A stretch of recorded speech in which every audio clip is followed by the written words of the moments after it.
Yo, Stella SSB 2020, about to release, and standing in the Semillon vineyard at our Luminosa vineyard again. As you can see, Semillon's sort of a bit more up on the hill, and down below is the Sauvignon Blanc, so a little bit sandier soil.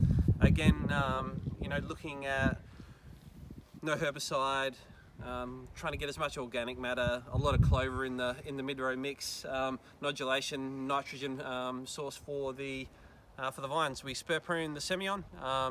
Reason for that is manage crop. We don't want too much crop in Semillon because then it doesn't ripen and we don't get the flavors that we want. And one of the classic things I guess about Margaret River SSB is ripe Semillon, with the ability to get it ripe without it getting disease, but while maintaining natural acidity. So 2020 is a 66-34, that doesn't work very well with Lisp.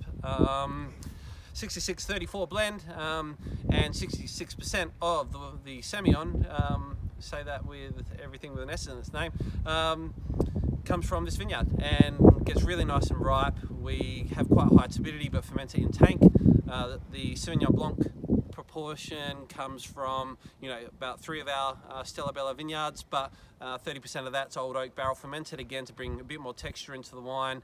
And those Sauvignon Blanc parcels tend to be a bit rounder and more luscious anyway, and that's how we differentiate between the Sauvignon Blanc that goes into the SSB and the Sauvignon Blanc that goes into the straight Sav. So 3.2, 6.8 pH, no acid added at all, 13% alcohol, which is about where we want it. And never try to make this wine the most punchy out of the glass. We want it to have a bit of a reserved nature. I don't think it's super savoury, but I think it just have this lovely texture and mouthfeel, which is where Margaret River, SSBSs used to be. Obviously they've gone out of favour for whatever reason, probably the rise of alternate varietals, etc., or just lack of popularity, which may come back again. But I'm a big believer. For me, it's this and King George Whiting is a classic thing if you're coming down to the southwest of WA. Great pair, so yeah, hopefully you enjoy it.